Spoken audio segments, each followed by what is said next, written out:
Kenyan marriages used to end in divorce or separation at about 5% for women in their 30s and 40s. In 2022, that number was over 9%. It's nearly doubled in one generation. And it's not because people stopped loving each other. It's because nobody taught us how to fight properly. By the end of this video, you are going to know exactly how to handle a disagreement with your partner, your boss, your sibling, anyone, without turning it into a shouting match or a 3-day silent treatment. Let's get into it. Welcome back to No One Taught Me This, the channel where we cover everything school forgot to mention. Today's lesson: conflict resolution without the blow-up. Here is why this matters in your 30s specifically. You've got a new mortgage or a rent that depends on your job, a partner that you actually plan on keeping, and parents who need you calm, not combustible. The stakes on every disagreement just got higher. You cannot afford to fight like it's still university. Let's talk about what bad conflict actually costs you. It's not just the uncomfortable evenings. At work, unresolved tension between colleagues quietly eats up hours every single week.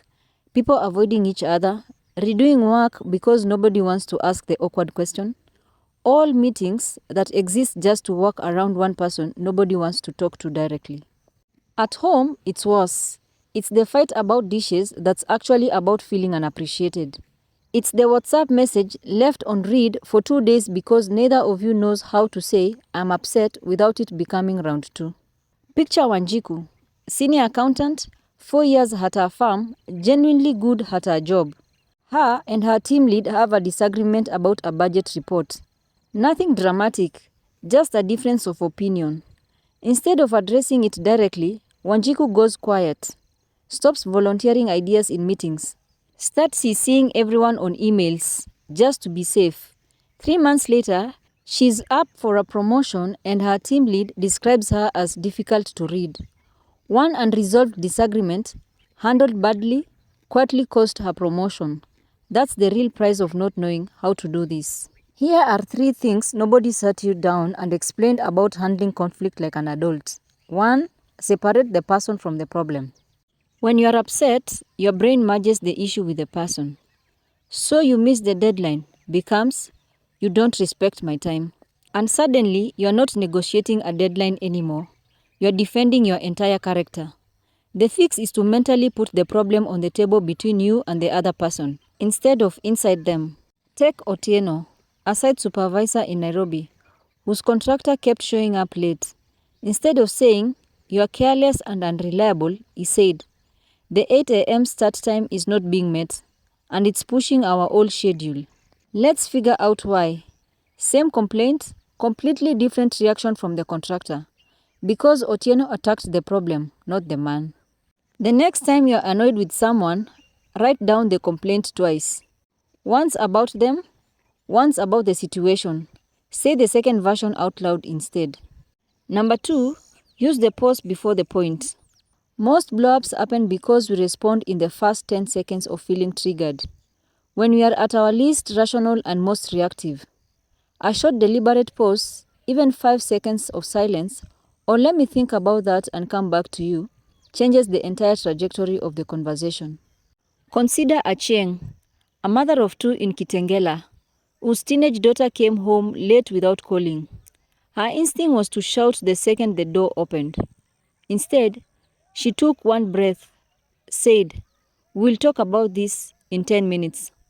Let me calm down first," and came back to have an actual conversation instead of a screaming match her daughter would only remember as unfair.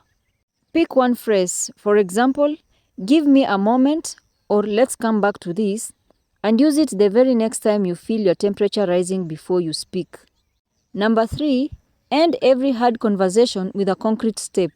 Conflict conversations fail most often not because people disagree, but because they never actually decide on what happens next.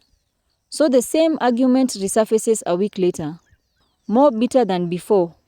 Closing with one specific agreed upon action turns a fight into a fix. Think of Mutiso and his business partner, who ran a hardware shop in Ngong and argued constantly about stocks decision. The turning point was not a single big talk. It was them agreeing at the end of one particular argument. that stocks orders above 10,000 shillings would need both signatures going forward.